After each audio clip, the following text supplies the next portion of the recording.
어느 바쁜 도시에서 살고 있던 지영은 매일같이 반복되는 일상에 지쳐가고 있었다.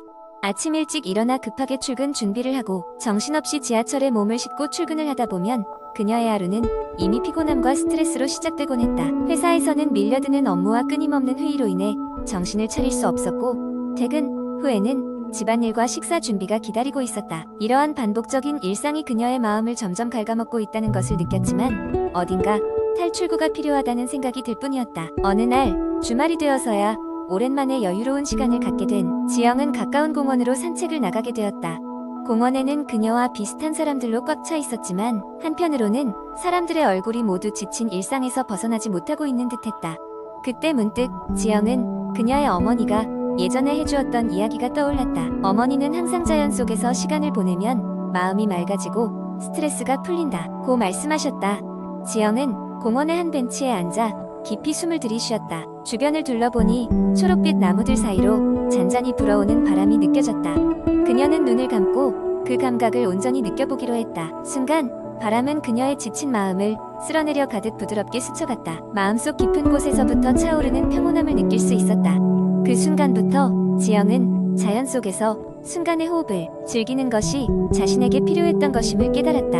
일상의 소란스러운 일들로부터 잠시 벗어나 자연과 함께하는 시간을 갖는 것이 무척이나 중요하다고 생각한 지영은 그때부터 매일 조금씩이라도 자연과 호흡하기 위한 시간을 만들기로 다짐했다. 출근길에는 잠깐이라도 길가의 나무를 바라보며 걸어가고 점심시간에는 회사 근처의 작은 공원에서 잠시 시간을 보내며 퇴근길에는 음악을 들으며 여유롭게 걸어가는 생활을 시작했다. 이러한 작은 변화들은 그녀가 하루를 좀 더 긍정적으로 바라볼 수 있게 했고 반복되는 일상 속에서도 고요한 마음을 유지할 수 있게 해주었다.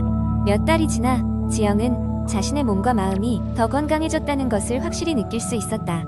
스트레스는 단순히 사라지는 것이 아니라 자신만의 방식으로 풀어내야 한다는 것을 깨달은 그녀는 주위 사람들에게도 작은 힌트를 공유하기 시작했다. 일상의 작은 부분에서 행복을 찾고 평온한 마음을 유지하는 법을 배우게 되면서 지영은 더 나은 사람이 되어갔다. 마침내 그녀는 이렇게 깨달았다. 일상의 작은 것들 속에 숨겨진 행복과 평온함이야말로 진정한 스트레스 해소법이다. 그것을 찾고 즐기는 방법은 자신만이 알고 있는 것이다.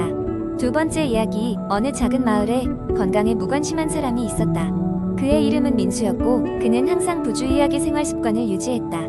그의 하루는 늦은 밤까지 스마트폰을 보며 시간을 보내는 것으로 시작되곤 했다. 그는 밤을 즐기는 올빼미 스타일로 늦게 잠들어 다음날 아침에 일어나기가 무척 힘들었다. 주말이든 평일이든 그의 생활 리듬은 늘 같았다. 자연히 아침밥을 먹는 것도 종종 건너뛰게 되었고 점심을 매우 늦게 매우 많이 먹는 게 그의 일반적인 패턴이 되었다. 민수는 체중이 점점 늘어나기 시작하면서도 그것이 큰 문제가 아니라고 생각했다.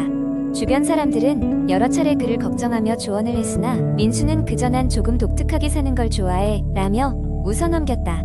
저녁에는 피곤해진 자신을 위해 자극적인 패스트푸드를 주문해 먹었다. 때때로 그는 신선한 채소나 과일을 먹었지만 건강에 도움이 될 만큼 자주 그러지는 않았다. 운동은 그의 생활에서 빼놓을 수 있는 항목이었다. 아니, 정확히 말하면 평생 동안 빼놓아왔던 것이다.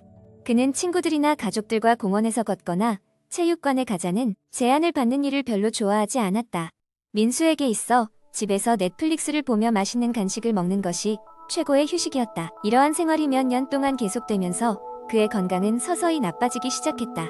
도저히 부인할 수 없을 만큼 증상들이 나타나기 시작한 것이다. 어느 날 아침 민수는 심각한 가슴 통증을 느끼고 병원에 가야 했다. 의사들은 그에게 고혈압과 고콜레스테롤 수치 등을 진단했다.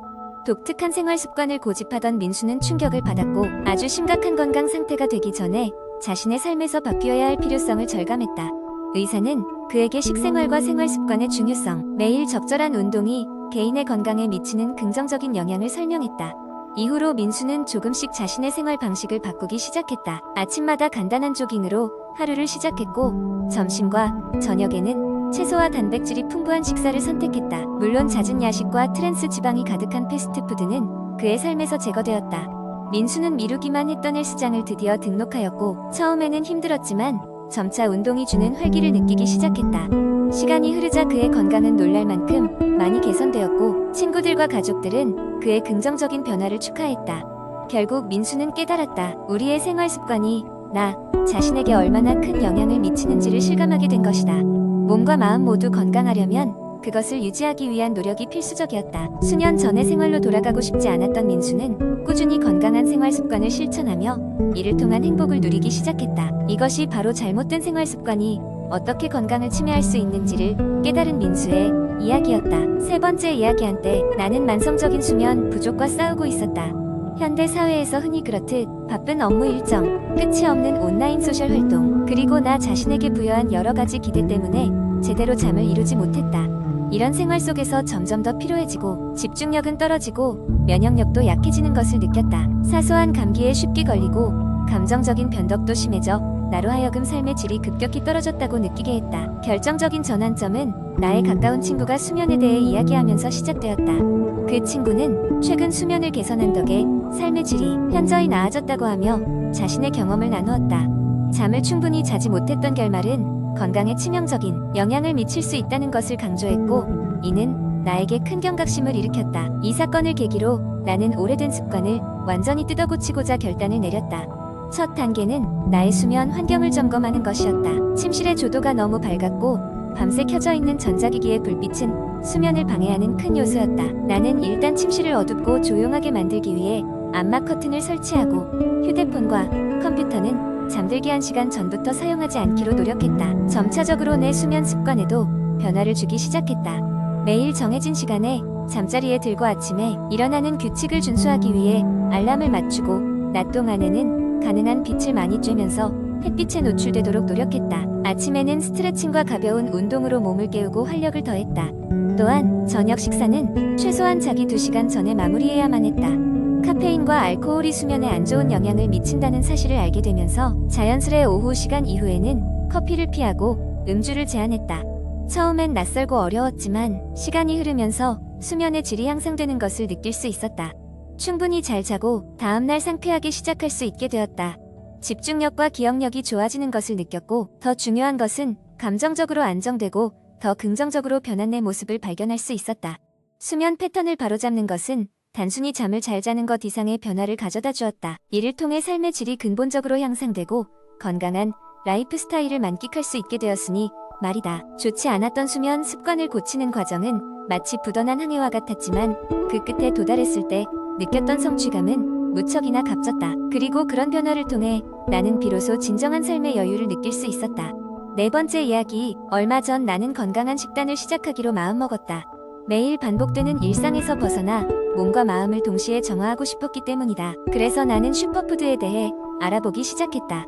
첫 번째로 눈에 띈 것은 베리류였다. 특히 블루베리와 아사이베리는 그 안에 풍부한 항산화 물질 덕분에 노화를 방지하고 면역력을 높이는 데 큰 도움이 된다고 한다. 이 작은 과일들은 아침에 오트밀과 함께 먹기에 딱 좋았다. 탱글탱글한 식감과 달콤한 맛은 하루의 시작을 기분 좋게 만들어주었다. 두 번째로 관심을 가진 것은 퀴노아였다. 쌀보다 훨씬 많은 영양소를 지닌 퀴노아는 단백질과 식이섬유가 풍부하여 식사 대용으로 훌륭하다고 했다. 특별히 나는 샐러드나 스프에 퀴노아를 넣어 먹기로 했다. 고소한 맛과 함께 채소들이 다채로운 색감을 더해주어 시각적인 즐거움도 함께 얻을 수 있었다. 세 번째는 케일이다.